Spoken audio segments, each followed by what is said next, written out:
Welcome to the CFE Media and Technology Education Session, Back to Basics, Control Systems, Drives, and Motors.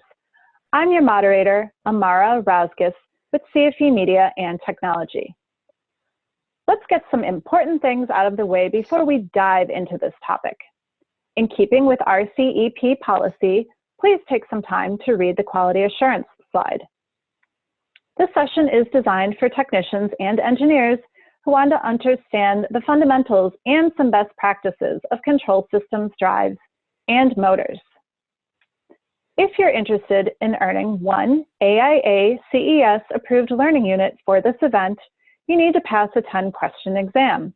To take the learning unit exam and to download your AIA CES certificate, use the resources option on the left side of your screen. In keeping with the American Institute of Architects Continuing Education System Policy, please take some time to read the quality assurance slide. Thank you. For a seamless online experience, here are some tips.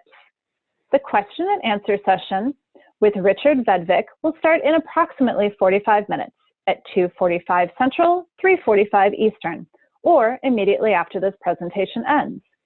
Answers will be archived with the session. You can see the Q&A details in the Meetings tab on the left side of your screen.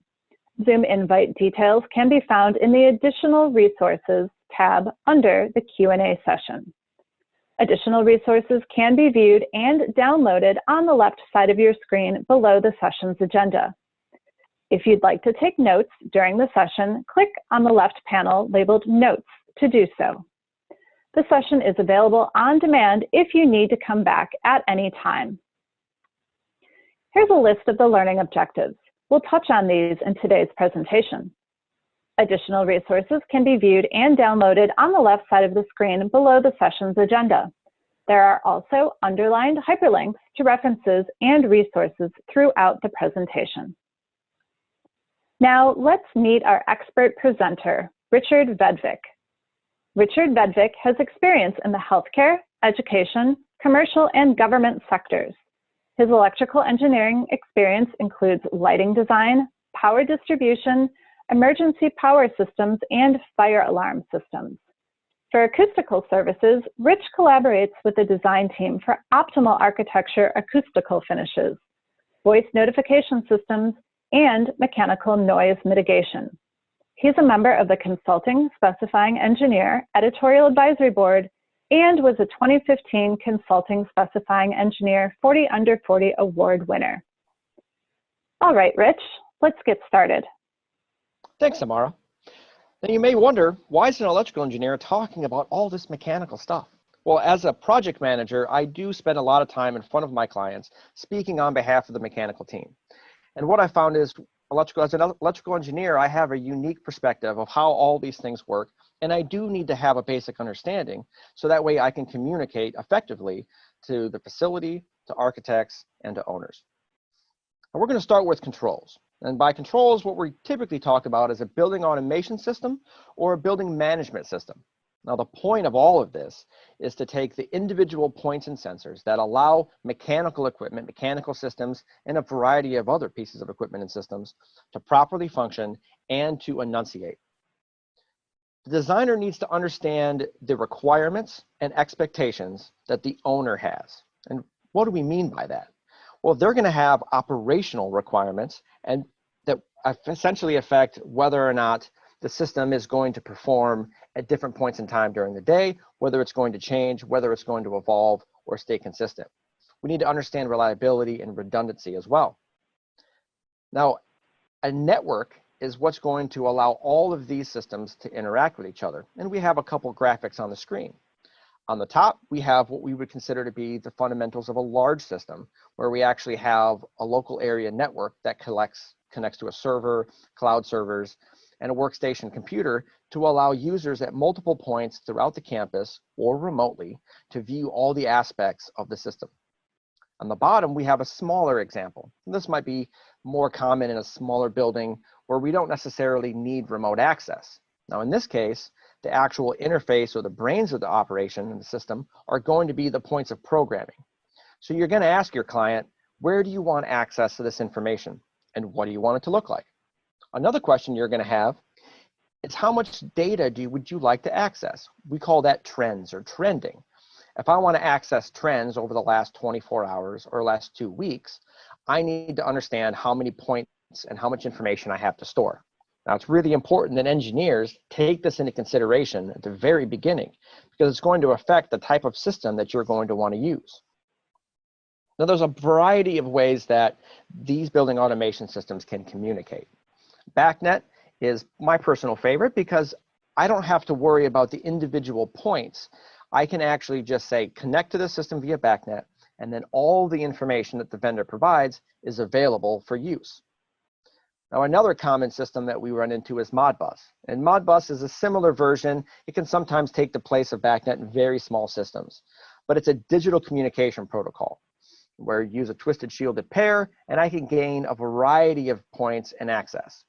Electrically, we use Modbus commonly for like generators and transfer switches, paralleling gear and the like, where we want to communicate more than just a single point. It can be more cost effective, for example, than running individual wires to get 12 individual points. I can just run a twisted shielded pair and have BACnet or Modbus. Now, some of the other systems listed here might be archaic, like LonWorks or ArcNet, and others are really just communication protocols. This is a general list for you to use as a summary, and then of course, if you're curious about the definitions of any one of them, you're welcome to look that up. Shown here is an example of the old versus the new. On the left, we have what's called a pneumatic system. Now, this is specifically for an air handling unit, and these pneumatic points were controlling dampers and air handling unit shutdown. Now, we had to move this thing. So are we going to really reuse a 30 or 40-year-old pneumatic system? And the answer is no. We're going to actually migrate all those points to digital because we already had a modern building automation system. But as you'll run into with a lot of remodels, you'll have a mix of old and new. The photo on the right is what we get to. That is an example of a modern digital building automation system cabinet. I can obviously fit a lot more cable, a lot more wires in there, and therefore have a lot more points in a much more compact package. So a building automation system needs inputs, right? Like Johnny 5, it needs input.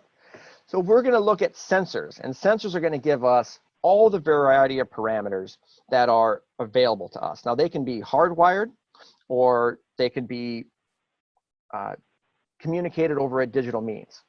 So shown here on the right is an example of a control diagram. And here we have inputs and outputs, and we have sensors. So as shown here, we might be interested in air temp for a fan. We might be interested in humidity with how we're going to control our humidifier itself. We can even look at current, so we get status on whether or not a motor is running. We could do switches for whether or not we have an end stop. All of these are what the system is going to use to start performing calculations or start relaying the information on how the system's actually behaving. Now, points are a digital representation of what's actually happening in the system. I can have real points or virtual points. And a real point is going to be hardwired. It's important that engineers understand and define this very early on because it's going to affect the cost of the system. Hardwired points have cabling. They have to wire that cable. They have to be secured. And what if that point is 1,000 feet away? Obviously, there's a cost to that. And engineers have to consider what points they physically need. And then we have virtual points. And those are calculated based on some of the inputs that we get. For example, if I want to know dew point, I'm going to take the dry bulb temperature, which I can measure, and the relative humidity, which I can measure, and I'm going to calculate the dew point. That'd be an example of virtual. An analog input is going to vary. It means that we can actually get a position or a temperature that's going to vary. And technically speaking, it's usually resistance or voltage or current. I can also have an analog output that I can modulate. So if I want to say a damper is 30% or 40% or 60%, I can change that. But that's not an on or an off. That is simply, I'm going to say I want it at a certain percentage. So 0 to 100%, that'd be an example of an analog type or modulating control. Obviously, I also have digital sensors. Now, by digital, we don't necessarily have to be regulated to the binary ones and zeros that you'd see in a computer. We're really just saying it's a two-position state. It's on or it's off. It's good or it's bad, it's pass or it's fail. In a leak alarm, for example, it's a digital signal because we either have a leak or we don't have a leak. Relays, while they are considered somewhat of an analog component, they are a digital signal. It is a contact closure. Now, that's very common within our building automation system to use a variety of digital signals, a lot of digital inputs, a lot of digital outputs. On or off, yes or no. We're going to communicate with external systems with relays. But in addition, we can control solenoid valves. A solenoid valve is not partially open or partially closed, it's open or closed. We can also say start and stop. Start the motor and stop the motor. Now, if we want to control the speed of the motor, that's obviously going to be a variable type of control as opposed to a simple on or a simple off. It's very common for us to use the building automation system to perform other functions. I'm really interested, for example, from a lighting standpoint, to give the facility the ability to control lighting sequences or turn lighting on or off or control programming of lighting through the building automation system. You can also gain status of other systems that aren't mechanical. If you would like your technicians to get a text message every time the generator starts, building automation system is probably going to be your best way to do that. So we're going to have to coordinate, though, during design between all the various engineers, electrical, technology, et cetera, and the mechanical engineers of how many points do we need, because we're going to have to gather that data and call that out on the diagrams. Here's another example of a control diagram where we're actually defining DI as a digital input, DO as a digital output, AI as an analog input. So we have sensors and we have inputs. Now the VFDs that we're showing at the top here, those might be specified by the electrical, they might be specified by the mechanical. Regardless, that requires coordination. What do we actually want to know about those VFDs? What do we want to know about any of these other components? What if we want to start and stop this based on a fire alarm input, for example? Well, that's a contact closure. It gets back to our digital input. Engineers have to coordinate all of this to ensure that the design of the project is all-encompassing.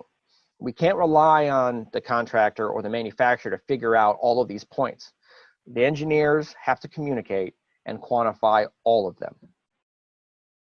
Now, if you're curious of what any of those silly symbols look like or meant, the best way to do that is by looking at a symbol list. So every time I look at any sort of a diagram, I'm always going to start with my key. What are these things meaning?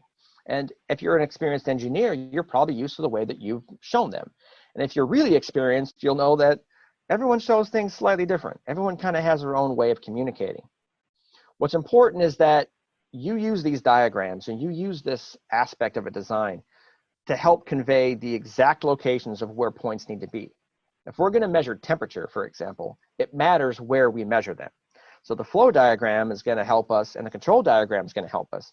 But then lastly, you're going to have to get out in the field and actually just look at it for yourself. So controls are fun.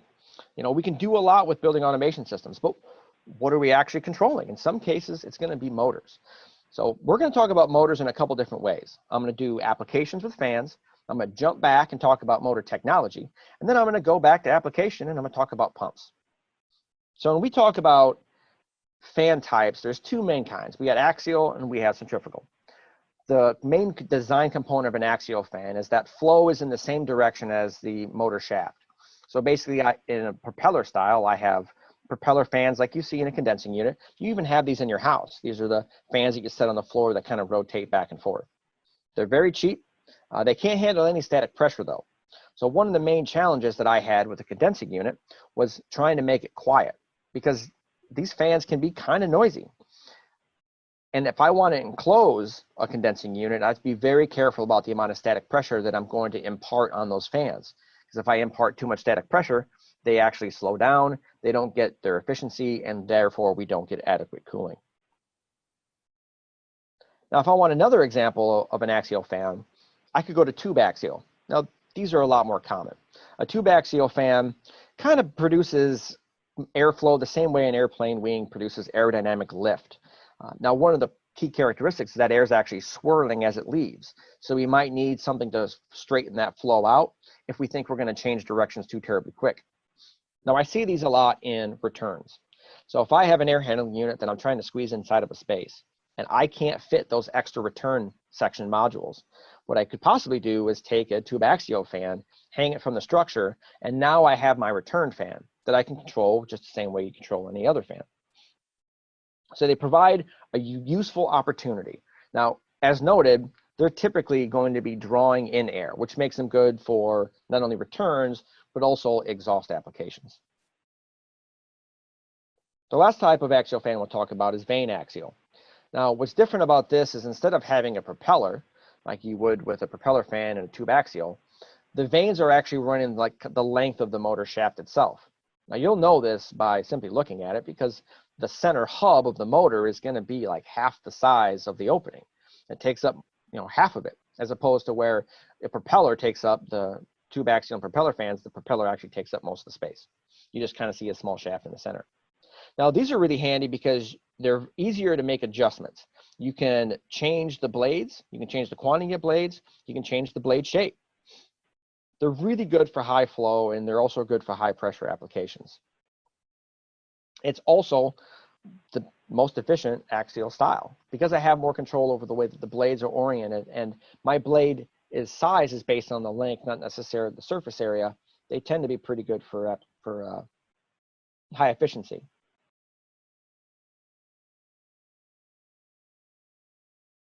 A more useful style of fan is a centrifugal fan.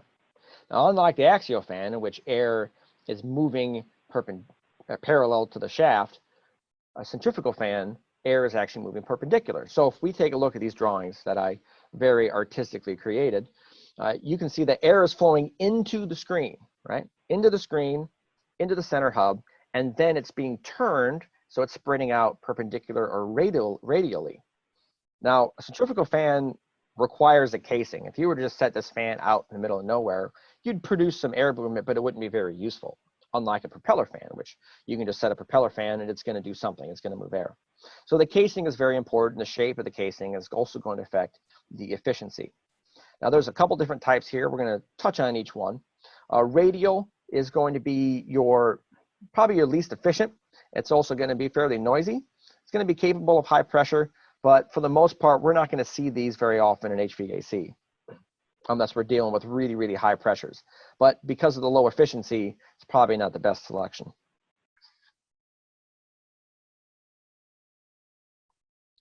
What most of you are going to be very familiar with are forward curved centrifugal fans. And why is that? Because they're what's most commonly used inside furnaces. When I had to replace the forward curved centrifugal motor in my furnace, it was only $65 and it maybe took a couple hours. Not that big of a deal. Now, they're very low cost. They're fairly lightweight. They can build all the blades out of a single sheet of metal. And that's kind of what they're known for, right? You have a bunch of small, tiny little blades, 20, 30, or 40, that are pushing air. Now, because they are inexpensive, they also tend to be fairly low pressure based. So we're going to see these in residential applications primarily. If there's a commercial application, it's going to be fairly light commercial. But our next selection, that's what we're going to use for commercial. The backward inclined centrifugal, the workhorse of the centrifugal fan. So what makes this excellent is that our fan blades are actually bent backwards. So we have about 80% efficiency, whereas opposed we were down in maybe the 50s or 60s with, say, radial. And the air leaves at very low velocity from the blades as a result, which means we can generate high pressure, but we also have very low noise. So if you think about what are we trying to do in HVAC, we want to generate high static pressure, and we want to do it as quiet as possible. The backward incline is a pretty good compromise. It's more expensive than your forward incline, but it's so much more useful that we're going to be able to use these for most applications. Now, if we want to step it up a notch, we're going to look at our next and final centrifugal fan selection. If I really want to get the most out of a centrifugal fan, I'm going to go airfoil backward curved. Now, why is that? Well, I'm just simply changing the blade design to be as good as I possibly can. Now we can hit efficiencies better than 80%. I also have the highest pressure and the highest volume of air that I could possibly move and the highest efficiency. It's great. Why wouldn't we use it all the time? Well, it also obviously comes with an increase in cost. So as engineers make selections, they have to understand do I want the best, or can I settle for something that costs a little bit less but still does a really good job? So each of these types are going to find applications in your projects, and it's just important to understand what each one of them is. Now, we got to get a little technical here. We're going to talk about fan laws. Now, fan laws are essentially the proportional relationships between speed, flow, pressure, and power. They always apply. So that means if I want to figure out if I change one parameter, what happens to the other ones, I go to the fan laws. Electrically, we would consider Ohm's law and like how power and current and voltage and resistance relate to each other. This is the mechanical analog of that. Now, the important takeaways here are this very expertly drawn graph where we can see that CFM or flow is proportional to fan speed. Pressure is related to the square of fan speed. And energy, power, or horsepower, for example, is related to the cube of fan speed. That's kind of the basics of what that looks like. Obviously, as you're doing all of your calculations, you're going to be utilizing that information to determine if I change this, what's going to happen. An example of how to use that is with your fan curves. So we use fan curves to make selections.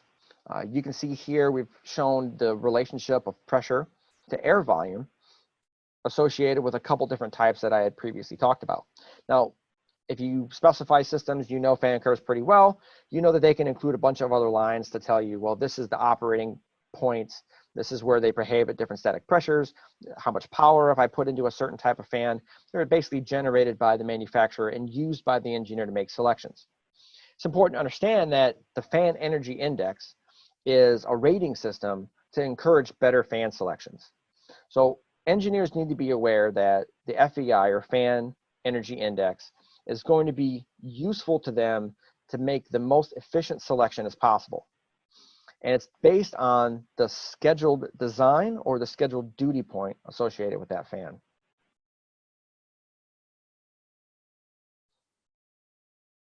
Now, horsepower and motor brake power, right? What do these mean? What's the difference between a brake horsepower and a motor horsepower?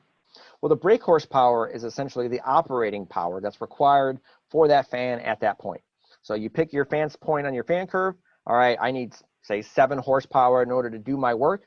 Now I have to make a motor selection, and that's going to be your motor horsepower, or MHP. So if I need 7 horsepower to make the fan work, I could, of course, pick a 7.5 horse. That's a standard size. Or I could pick a 10. And this is where engineers have to weigh cost versus benefit. If I want to build in some future capacity, then maybe I'm going to want to kick that up a notch. And we're going to see an example of that in the next slide. System effects. This is what allows us to determine whether or not we're using our power effectively. So on the photo on the left, we see 2 hard 90s coming into a fan. Now, I can tell you personally, this is a noisy and a terrible arrangement, and you shouldn't do this.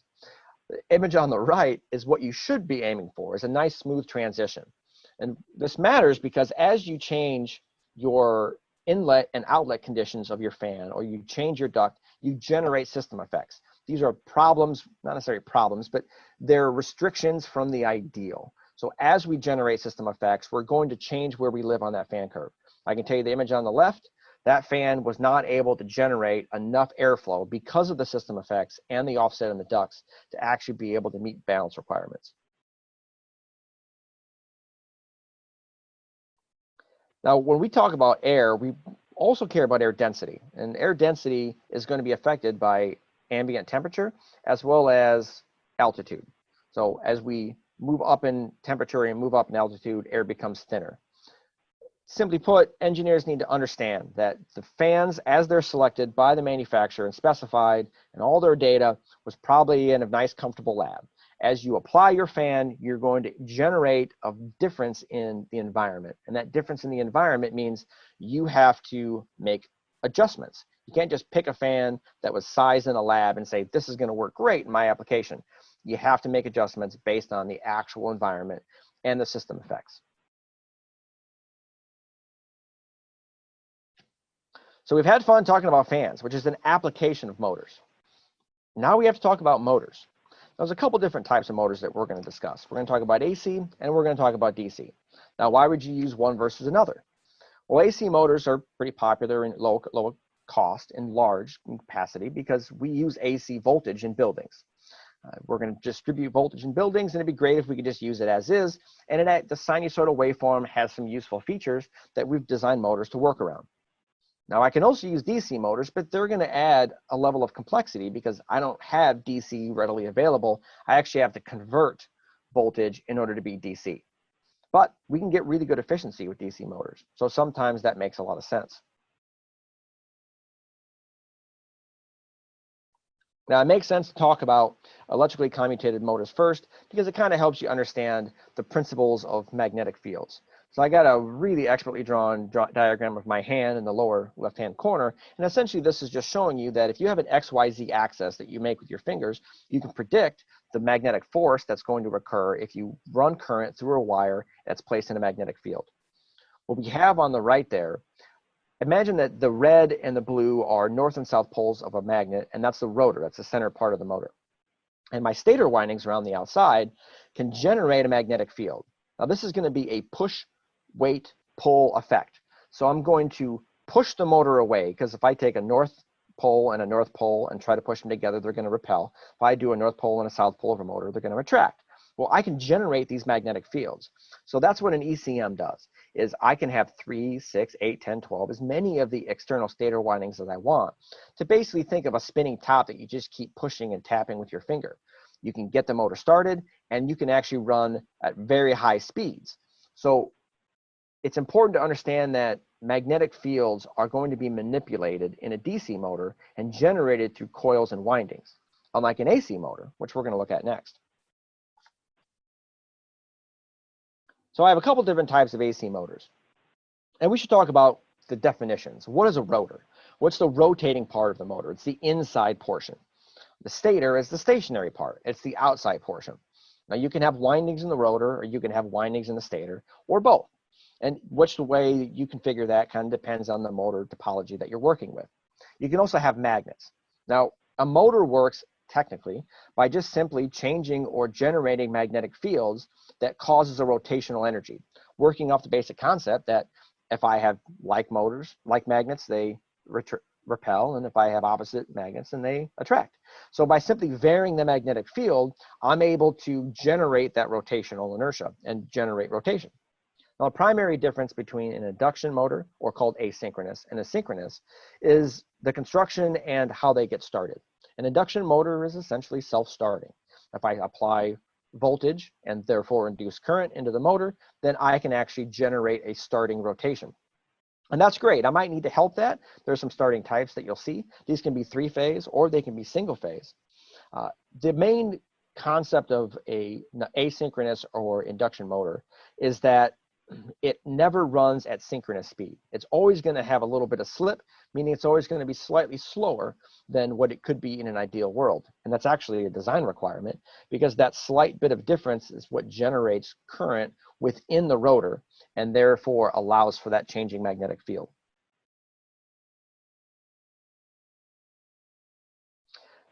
Synchronous AC motors are fascinating, and sometimes they're just called synchronous machines because we can also use these as generators. Their primary claim to fame is that they run at synchronous speed. So they are very, very constant. They're fantastic in high accuracy flow applications or high accuracy rotational applications. Historically, they're also used in like clocks and timing circuits. The only way to change the speed, of course, is to use a VFD. I have to vary the frequency in order to change the speed of a synchronous motor. In addition, you can either do magnets on the inside or you can do DC wound coils. And the DC wound coils look kind of similar to what I showed you before with ECM, where we're running DC current and we're generating a magnetic field. Now, when it comes to brushed or brushless motors, there's a variety of benefits. Now, of course, if you read these next couple slides, you'll say, man, I should just use brushes for everything. But of course, there's a size limitation of electrically commutated motors. The benefit, of course, is that you get really, really high speeds. So a lot of the power tools you may have at your home might move to brushless. And that's been a pretty popular thing to do in the industry because I can get high speed. I get a lot of benefits. The carbon brushes themselves will eventually wear out. They generate noise, they have friction and heat, and therefore speed limitations. While it's not intended to be an exhaustive list, this is really a continuation. I would have fit it all on one slide, but of course I wanted you to be able to read the text. The takeaway is that brushless motors are fantastic for applications in which they can be used. They can be very accurate in positioning. They can be very good at speed and very high torque. But of course, they also come with a decent amount of cost and complexity. An ECM, for example, has the electronics built into the motor. That means I'm not just replacing the motor for a couple $100. I might be replacing it for $1,000. So you do have to communicate that with your client and say, I want to use ECMs for this application, but just know that when you have to replace it, it's going to be a lot more expensive than you're used to. The benefit is that I get really good speed control, and the speed control is actually inherent and built in. Now, of course, we care about efficiency. And there's been relationships to efficiency in a variety of classifications. We have NEMA, we have IE3. So we have premium, high, and standard. Essentially, efficiency is a measurement of, I put a certain amount in of work, right? And I only got a certain amount out. What happened to the rest of that stuff? Where does all that power go?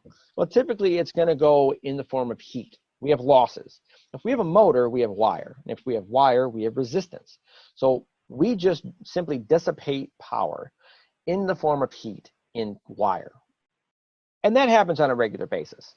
But inside of a motor, for example, we got the stator windings and we might have the rotor windings. And they're physically made of copper or some conductive material. And as I run current through them, I'm going to just have some loss and I'm going to generate heat. In addition, I also have general power losses and friction losses within the motor itself. And engineers should understand that sometimes a smaller motor is going to be more efficient in some aspects and less efficient in others.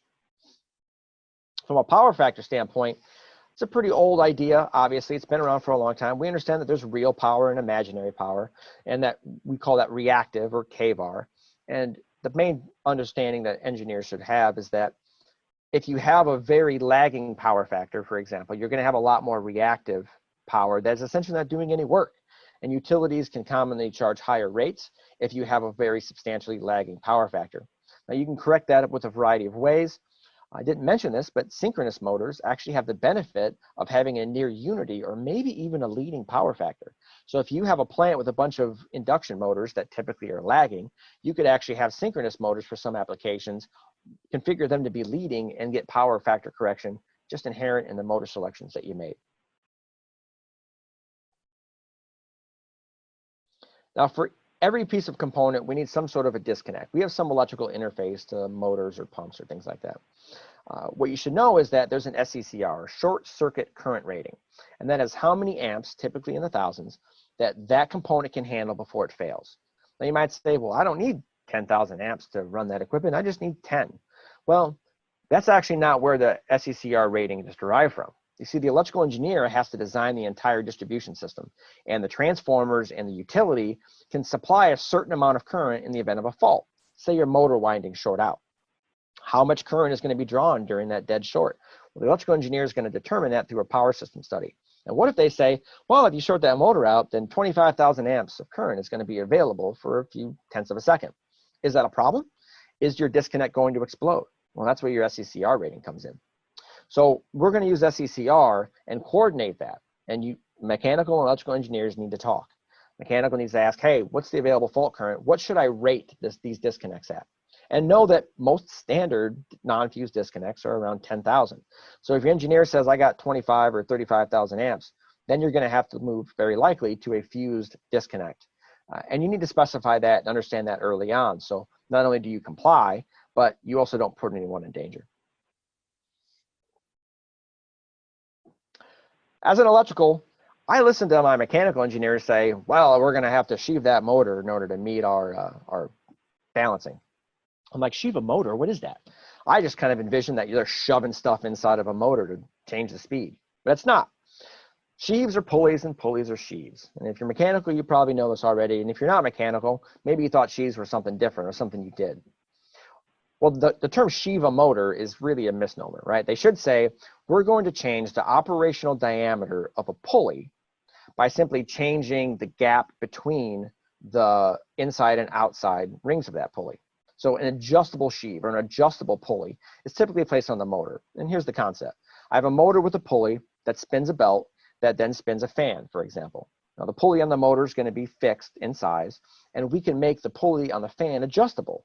Why would we do that?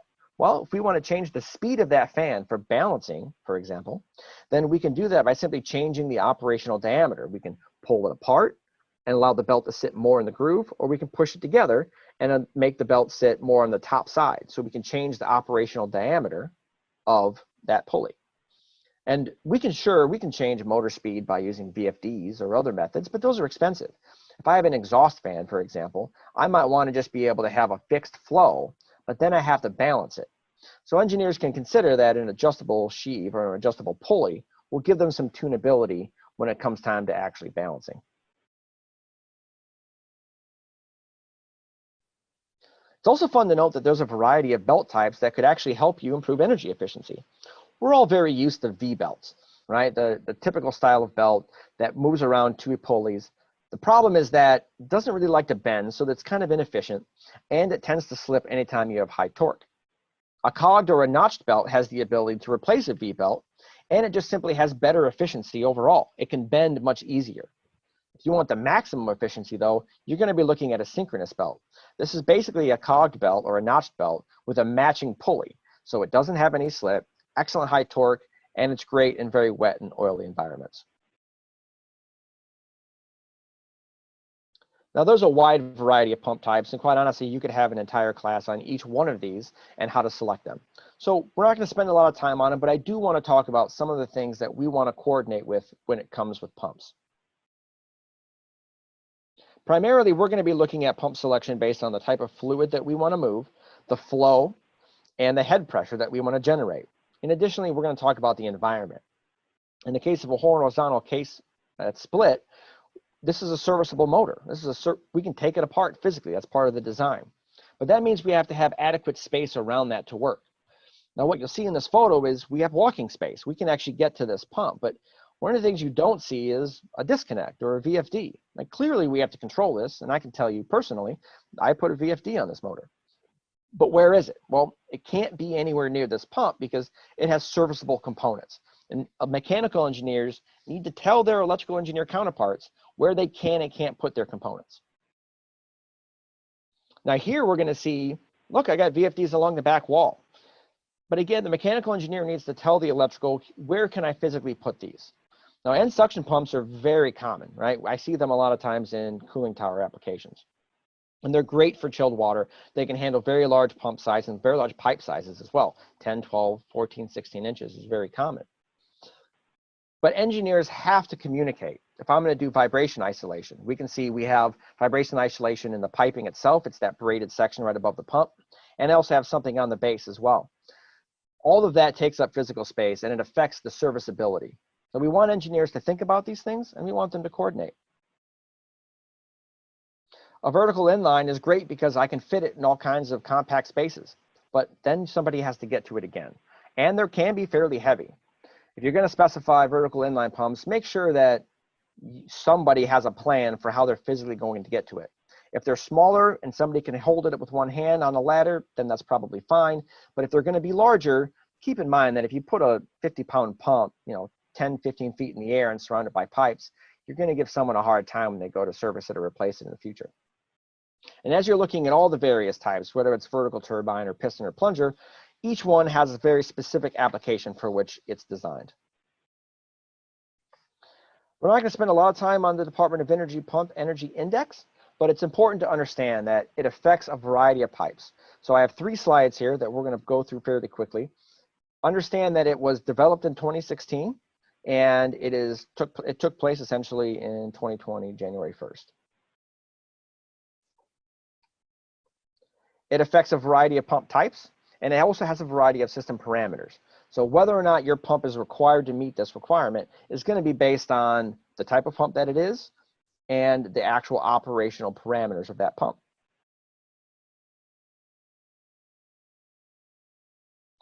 And luckily, it doesn't include every pump. There's a variety of pumps that don't have to comply, and one of them being fire pumps, like the fire pump we see shown here. Now, if I want to start a motor, I talked before about like digital on-off controls with building automation systems. I can do what's called a contact or an across-the-line start. That's where I simply say go, and I give a pump or I give a motor all the energy all at once. Well, we're going to have a lot of inrush associated with that, which can be problematic. Now, there's a variety of ways that I can generally start that motor. I can use a couple different what we call soft starters to maybe ramp up the voltage or kind of push the motor very gently in to get it going. Now, which one you're going to use is really going to depend on the electrical parameters and what that electrical system can handle. But a common way to do that is with VFDs. So variable torque, constant torque, that's a question that a lot of engineers have, is which one am I using? So conveyors, for example, they're an example of a constant torque. That means my torque is high when I'm starting and it's maintained throughout the operational range. A variable torque motor is going to have torque that's fairly low, and then it's going to get high as I get going in speed. So from a pump standpoint, a centrifugal pump is going to be variable torque, whereas positive displacement is going to be constant. Go back to our fan discussion. An centrifugal might be variable, whereas a reciprocating compressor might be constant. We have a variety of options as well, whether or not we want contactors, and the contactors, 2 or 3, is how do I want to isolate that VFD? And do I want to isolate the feed coming in and leaving simultaneously? A 3-contactor bypass is the easiest way to isolate that VFD.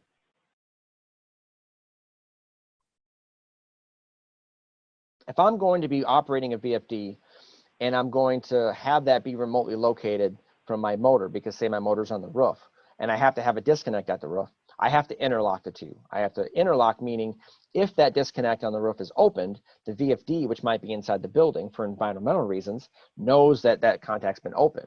And it has to know. So engineers have to specify interlock disconnects and communicate that with the mechanical engineer, or if the electrical engineer is specifying the VFD, in order to make sure that those two work together. Now, anytime I use a VFD, I'm going to make sure I put it in the right spot. I tend to not put these things outside. They can get hot, they can generate heat, and more importantly, they're very sensitive electronics. So we want to be fairly careful about their application and ensure that when I place a VFD in a location, it's not going to fail prematurely simply because it's too hot. Now, many VFDs have a lockout range, in which case you can say if I have a problem frequency, that I can actually stop that frequency from being generated throughout its range. Maybe it skips 57 hertz. And that might be because 57 hertz generates a really problematic vibration.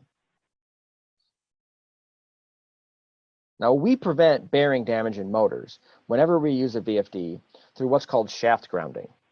It's important to note that the concept of a VFD is it has a high frequency switching, and that high frequency switching can generate a lot of higher voltages. It can also cause arcing. So if we don't have individual shaft grounding, it's separate from the motor itself. If we don't add that, then we can actually arc across the bearings. And if you have bearings that fail quickly or become noisy fairly quickly, that's probably a result of the arcing that's occurring. Now, luckily, it's pretty easy to either specify shaft grounding or even add it after the fact. And you can do inverter rated motors and inverter duty motors. And they basically have beefed up windings to handle those voltage spikes so they don't break down prematurely. But just because you have an inverter rated motor doesn't mean necessarily that you have grounding. So I say they do offer protection. I should actually say they do not offer protection. So that is something that you're going to want to coordinate with your motor specifier. And when it comes to insulation class, here we're talking about heat. Now, heat is going to be generated anytime you run current through a wire. Remember, that's part of our losses. So if I have a VFD, remember, I'm also causing spikes in voltages. I'm going to be generating a little bit more heat than I would if I didn't. So typically, when we look at classes, we're going to go with an F or an H if we're going to be running a VFD. We're also going to consider service factor. So if I have a higher service factor, then I'm allowing for a hotter hot spot. And what that means is that just because we have heat that's being generated by current doesn't mean it's the same everywhere. We expect that at certain parts of the motor, it's actually going to be a little bit hotter than in other spots. So as we look at our hotspot allowances and based on our classes, we can increase that with our service factor. So really the takeaway here is that you're always going to take your environment into consideration for heat, for temperature, humidity, whether it's fans, whether it's motors, whether it's pumps, whether it's VFDs. We're always going to take our environment into consideration so that engineers are looking at projects holistically. That was great.